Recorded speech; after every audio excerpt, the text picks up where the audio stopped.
all the host of heaven shall be dissolved, and the heavens shall be rolled together as a scroll, and all their hosts shall fall down, as the leaf falleth off from the vine, and as a falling fig from the fig tree.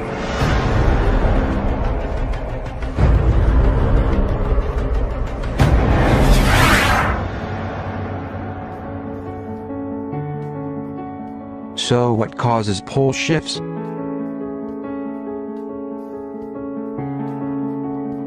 Our solar system is larger than you know.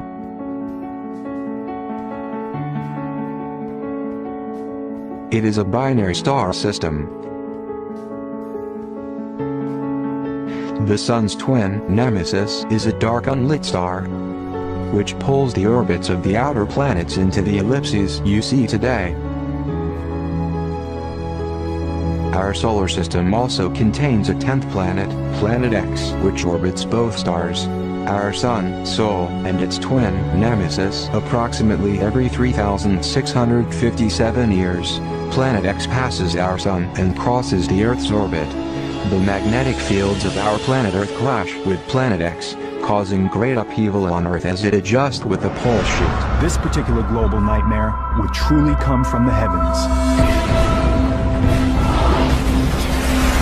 And I beheld when he had opened the sixth seal, and lo, there was a great earthquake, and the sun became black as sackcloth of hair, and the moon became as blood, and the stars of heaven fell unto the earth, even as a fig tree casteth her untimely figs when she is shaken of a mighty wind.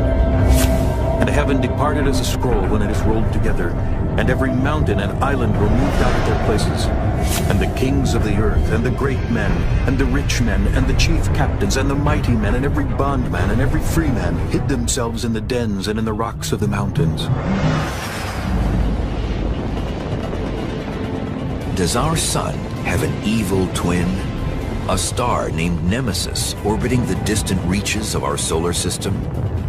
And every 26 million years, does it fling comets from the Oort cloud toward Earth? Sometimes they get tossed out, other times they orbit harmlessly until they evaporate and go away. Scientist Richard Muller not only theorizes that this periodic mayhem is caused by a deadly companion star to the Sun, he believes he knows precisely what kind of star it is. A red dwarf. An evil twin to the Sun named Nemesis. Some scientists suspect that Nemesis is a dark, still undiscovered star orbiting our Sun. And every 26 million years, it triggers a disaster.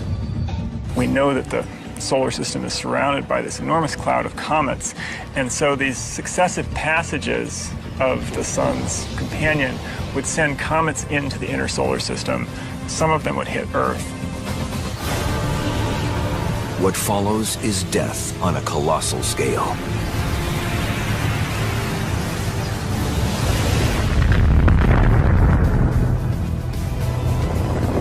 It is now widely accepted that a rock from space caused the end of the age of dinosaurs 65 million years ago. So we now are pretty convinced that the reason that a huge fraction of life on the Earth went extinct 65 million years ago was because a comet slammed into the Earth.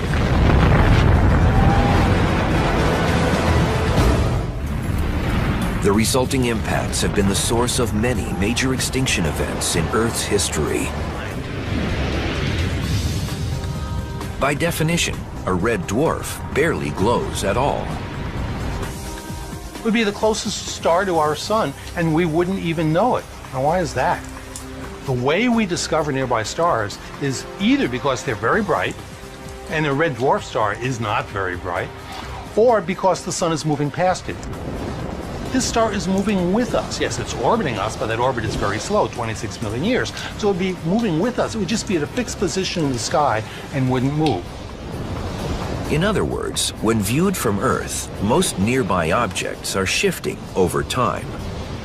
But Nemesis is sitting still. When binary stars are of different sizes, the smaller star, in this case Nemesis, swings in a wide orbit around its larger companion, in this case the Sun, which barely seems to orbit at all. Why does the smaller one move in a much wider circle? The answer has to do with a concept called the center of mass. Wow, are you guys balanced? But unlike these gymnasts, Nemesis and the Sun are not equal. Astronomer Richard Muller estimates that the Sun has 10 times more mass than its undiscovered twin. And when one binary star is larger than its sibling, the center of mass between them shifts closer to the larger star. Since Tammy weighs about 4 times as much as the metal weights, she must move far closer to the center of mass to maintain balance. If Tammy and the weights represented binary stars, the weights would orbit far out in the distance, while Tammy would barely move. In fact, both would be orbiting each other. It's kind of a misconception to think that the more massive star doesn't move and the less massive star just goes around it. In fact, they're still both orbiting the common center of mass. Although calculations indicate that Nemesis isn't due back for millions of years, something appears to be shaking up the comets in the Oort cloud right now. Could Nemesis already be upon us? If the Sun was all by itself and there was no Nemesis, then the comets in the Oort cloud would all have very predictable and regular orbits. They would be very regular in their arrival times and departure times. Without gravitational interference from anything other than the Sun, Oort cloud comets, like juggled objects, could spread out evenly across the sky. However, that's not what some scientists report. When we look out into the sky and look at where the comets are coming from, their directions tend to concentrate in a certain region of the sky. And one possible explanation for that is that that skew is being directed by the gravitational perturbations from an unseen object that is out there. Based on these observations, scientists infer that a huge object is disturbing the Oort cloud. The solar system probably formed in a cluster of stars, and so close encounters with nearby stars, nearby rogue planets even, were much more common during the very earliest days of the solar system's formation. Most of these solar brothers and sisters have long since dispersed. But according to the Nemesis hypothesis, one of them is still out there, still circling the Sun, still causing periodic chaos amongst the comets, and still waiting to rain death on the Earth once more. If that is correct, future generations will be faced with a monumental threat when Nemesis returns. A dark reddish star has entered the Oort cloud. Nemesis has returned. If humans still exist on Earth, they'll face a slow-building but imminent cosmic threat. The Oort cloud contains perhaps 10 trillion comets, maybe even more. But remember, it's really big, so if you were in the Oort cloud, it's not like you would be pelted by comets all the time. The spaces between them would be pretty big.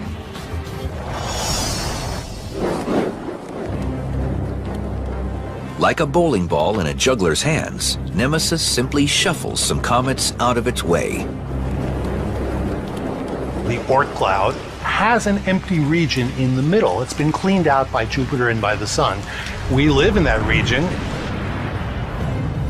But as Nemesis approaches, the inner solar system becomes a shooting gallery. And so there start to be a few more comets than usual, and then suddenly there are just comets coming all the time. And at the peak, there might be 1,000 to 10,000 comets per year in the sky.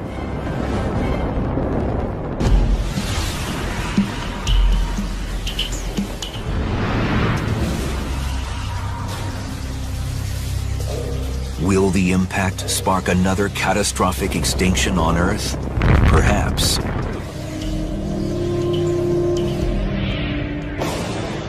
It would be difficult to predict exactly when the impact would happen, but there would be this phase, this sort of danger zone in which the chances for a catastrophic impact with something of a comet size would be much, much higher than they are now.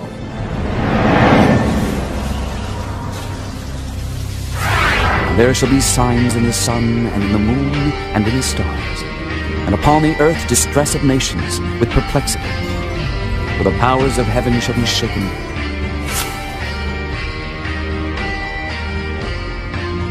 Comet Lovejoy plunges into the sun and survives.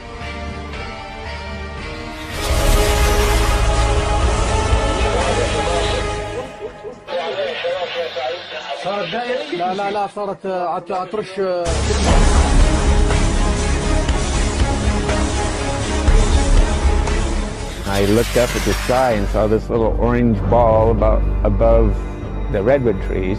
All of a sudden, these lights came down from that little orange ball.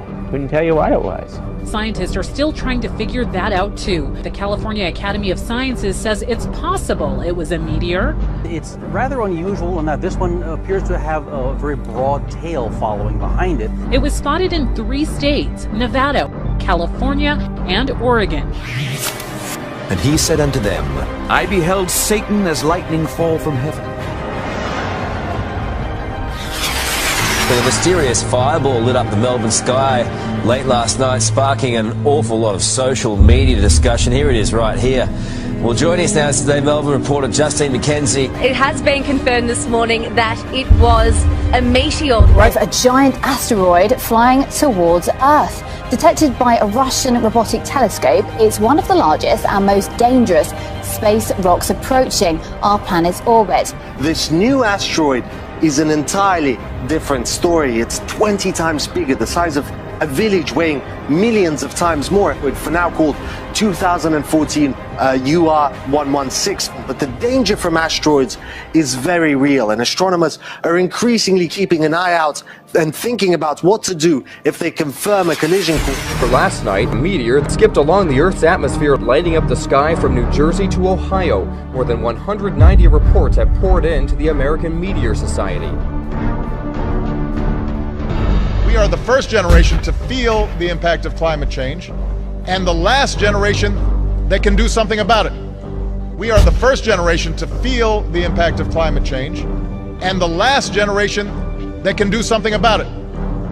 Locals are calling it the Lake of Death as they scoop up an estimated 156 tons of dead freshwater popoche chub. Around 40 million of them popped to the surface last week, not to eat or to jump, but as dead fish. Boat after boat pulls into shore, all with the same sad, stinking cargo. At least 10 people have died and 30 others are still missing after heavy rainfall triggered landslides in southwest China. More than 300 millimeters of rainfall in less than 24 hours has caused flash floods and landslides in multiple towns. The astonishingly heavy rainfall in the region, causing almost 5,000 houses to collapse, 1.9 million people who have been affected. A warning went out today in Hawaii. Flowing lava from the Kilauea volcano is now less than a mile from a community on the Big Island. A new vent opened up recently, sending lava toward the homes. Kilauea spills lava in all directions, but instead of traveling down the slope and into the ocean in the past, the lava is moving to the east towards communities. Lava continues to creep closer to homes. Lava continues to emerge from Iceland's Bardabung volcano. Scientists are concerned that if the eruption spreads to an ice cap 4 kilometers away, the subsequent explosion could generate ash clouds. Hundreds of people have died and thousands more left homeless in severe flooding during monsoon rains in India and Pakistan. Large areas of Srinagar, the largest city in Indian-controlled Kashmir, are still submerged. Some places, the water submerged entire homes. One of the wettest days on record. More than 240 millimeters of rain happened in the last 24 hours. Your monthly average is about 98 millimeters for the entire month of September. So you had almost 1.5 times what you would normally get the entire month in just a matter of hours. Well, another volcano in Iceland, this one with an unusual problem. The Holoren volcano is spewing something other than lava. It's spewing toxic gas. It's life-threatening near the eruption. And the smell, much like rotting food, is being detected as far away as Finland. Torrential rain in the Balkans has caused fresh flooding. Here in Croatia, around 2,000 people needed to be evacuated. Surging river waters rose at the rate of 10 centimeters an hour. Slovenia was also hit in eastern and south-central regions.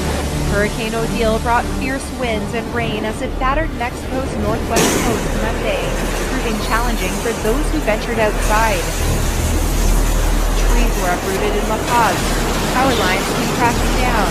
It's deemed one of the worst storms to hit the luxury retreat of Los Cabos. 3 people have been killed after heavy tropical rains caused widespread flooding in the Philippines. Tens of thousands of people in the capital Manila have been displaced. The Italian city of Florence has been hit by a violent hailstorm which destroyed terrace bars in a central square and injured 5 people when a primary school collapsed in an outlying village. Look at this, carrying cars away during a powerful storm in the coastal town of Giresun on the Black Sea. Cars, buses, even semi-trucks, no match for the massive waves as the storm surge flooded the highway. Wow. This is tsunami style. Yeah.